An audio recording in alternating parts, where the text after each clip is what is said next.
On peut avoir un retour d'une personne qui a envie d'être avec nous, mais qui nous dit par exemple « Tu es une belle personne, mais je crois que ma famille t'acceptera pas ». Et ça, c'est un coup de poignard, parce qu'on se sent pas différent, on se sent être humain.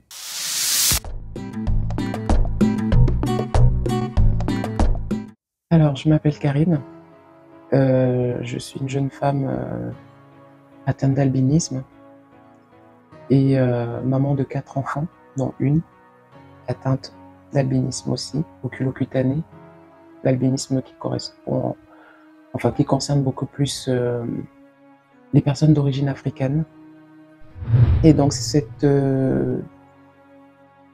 j'ai envie de dire maladie génétique, mais c'est pas exactement le mot, mais bon, on va l'employer parce que je trouve pas exactement le terme.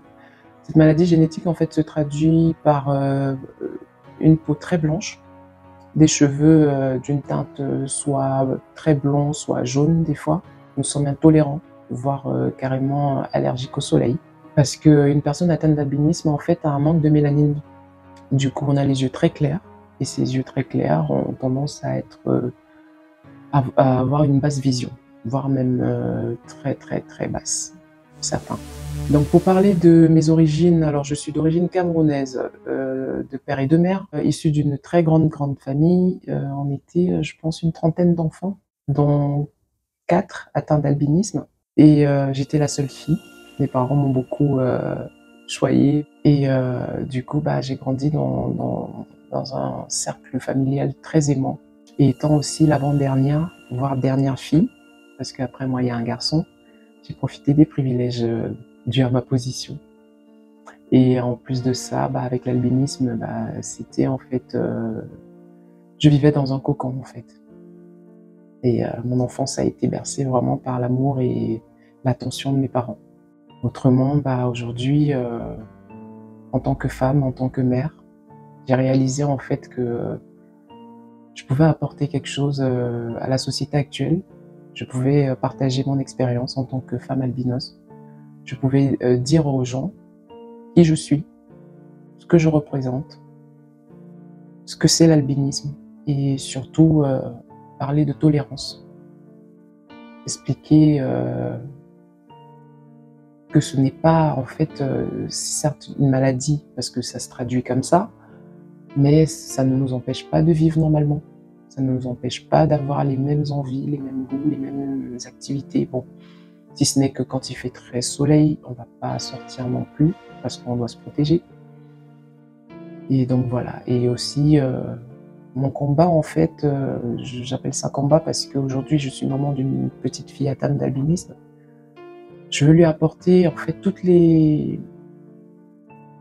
choses en fait que mes parents n'avaient pas à l'époque.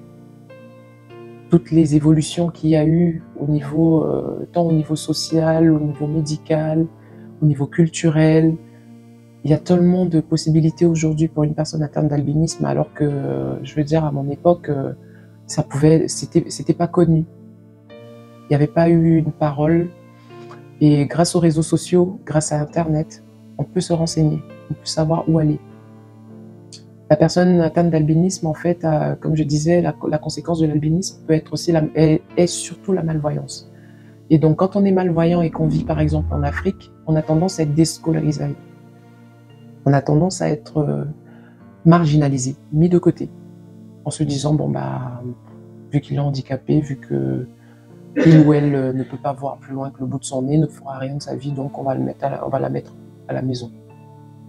Il y a des possibilités aujourd'hui, il y a des techniques, que ce soit en Afrique, que ce soit en Europe, que ce soit où dans le monde, on peut trouver des solutions pour qu'une personne atteinte d'albinisme soit instruite.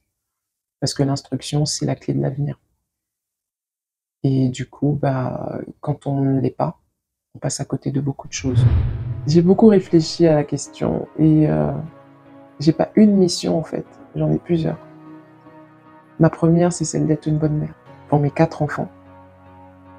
Et la seconde, je dirais que c'est celle de transmettre, de partager, et surtout de venir en aide aux autres. J'ai envie de partager mon expérience, ma vie, et donner ce que je peux. Ce qui me désole dans le monde, l'intolérance. L'humanité regorge de tellement de belles choses. Nous sommes tous différents, nous avons tous quelque chose à apporter, mais nous ne tolérons pas la différence.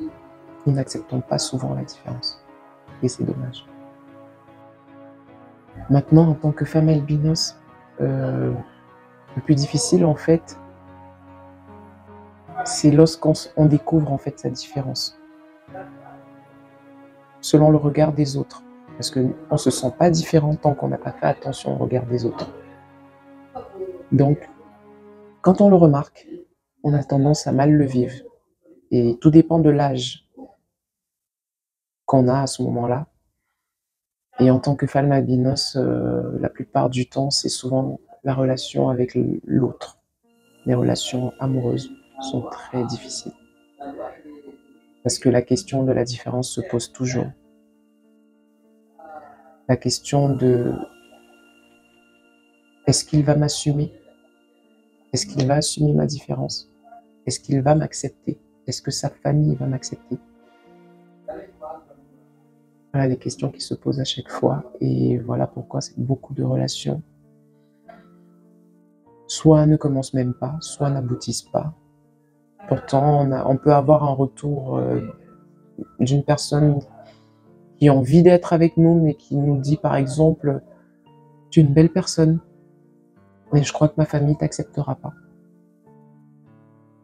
Et ça, c'est un coup de poignard, parce qu'on ne se sent pas différent, on se sent être humain. Donc oui, la relation amoureuse, c'est la chose la plus difficile pour la femme albinos. Alors, être toujours la seule personne dans une pièce nous fait savoir qu'on est différent.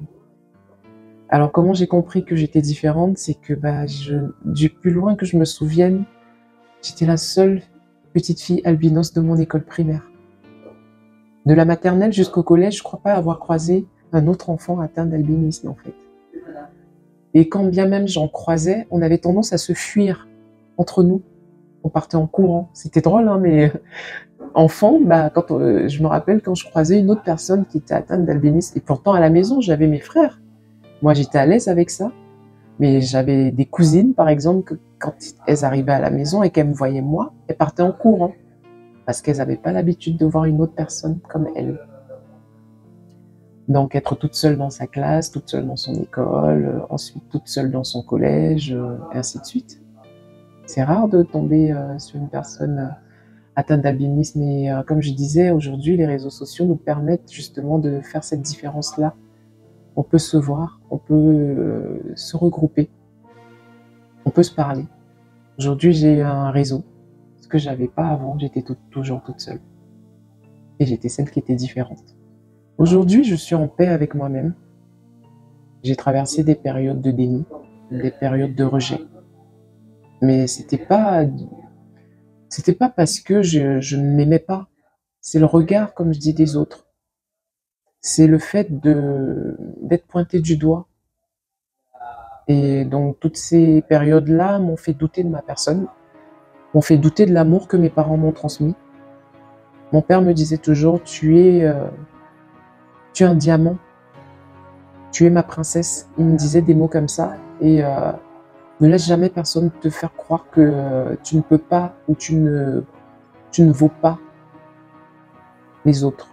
Tu es exactement pareil, si ce n'est même que, en cherchant plus loin, tu dois être beaucoup, beaucoup plus intelligente, même des fois, qu'il me disait. Alors je me rappelle souvent de ces phrases-là quand je suis au plus bas. Enfin, je me rappelais, parce que c'était plus dans mon adolescence que j'ai eu ces périodes de bas. Et aujourd'hui, en tant que femme, non, je m'assume. Je m'aime, je m'assume. Je suis dans une catégorie, en fait, qui est plus ou moins inexistante. Parce qu'on est très peu dans le monde. Et donc, quand on indexe certaines origines, je ne me sens pas souvent visée. Des fois, ça me fait sourire parce que je me dis, ils savent pas exactement quelle est mon origine. Est-elle blanche? Est-elle noire? Donc, on peut pas me catégoriser et du coup, je me protège avec ça. Et comment est-ce que je vois les conflits? Je trouve ça désolant. Encore une fois, c'est encore le principe de l'intolérance. Pourtant, on apporte, les uns et les autres, on apporte beaucoup de richesses dans ce monde. Alors aujourd'hui, je suis mariée à l'homme que j'ai rencontré quand j'avais 13 ans. C'était le premier garçon à me dire qu'il m'aimait et qu'il allait faire de moi sa femme. Et je l'ai pas cru à ce moment-là, et au contraire, je l'ai fui. Mais je sais pas à quoi est dû ce coup du destin où on s'est retrouvés. Et aujourd'hui, on est mariés. On a 3 magnifiques enfants. Et ces enfants, c'est notre source d'énergie, sont notre source d'énergie. Alors oui, j'ai envie de dire à toutes les femmes albinos, il y a un homme sur cette terre pour elles. Ne jamais perdre espoir. Jamais se dire, parce que je suis albinos, je ne mérite pas l'amour. Non, on mérite tout l'amour. On peut le trouver. Et je le souhaite à toutes ces femmes-là.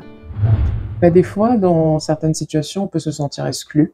Quand on est adolescent, par exemple, petites anecdotes que j'ai vécues moi aussi. J'ai pas toujours eu la vie belle et super rose, non.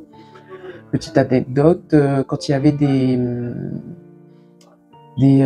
goûters d'anniversaire ou des soirées, j'étais souvent celle qui dansait pas, qui était mise au coin. Et je me rappelle à l'époque, j'avais ma meilleure amie qui demandait souvent à son petit copain de danser avec moi parce qu'elle était triste pour moi. Et voilà, et le copain, il le faisait malgré lui parce qu'il voulait faire plaisir à sa copine. Et puis je le sentais, je le vivais, et puis ça me rendait triste. Mais après, on se forge un caractère, on prend sa carapace et puis on laisse plus rien entrer.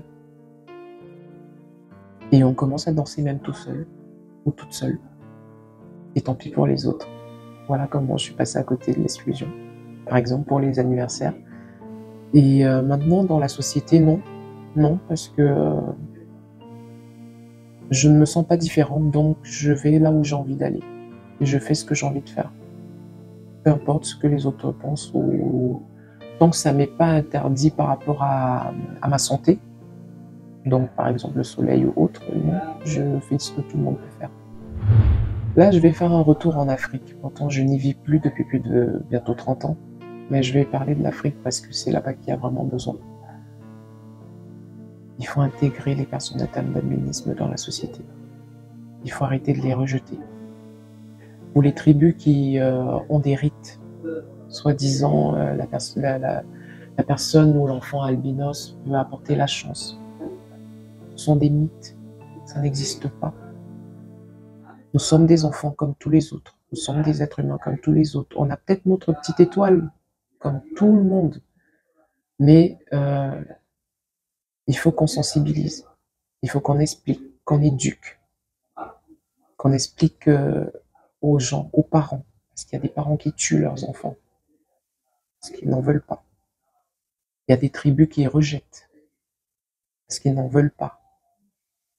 Et donc, il faut éduquer ces populations-là. Ici, en Occident, je pense que ça évolue. Ça a même beaucoup évolué. Aujourd'hui, la science essaye de se pencher un peu sur le cas de l'albinisme. Il existe aujourd'hui des consultations dédiées à l'albinisme.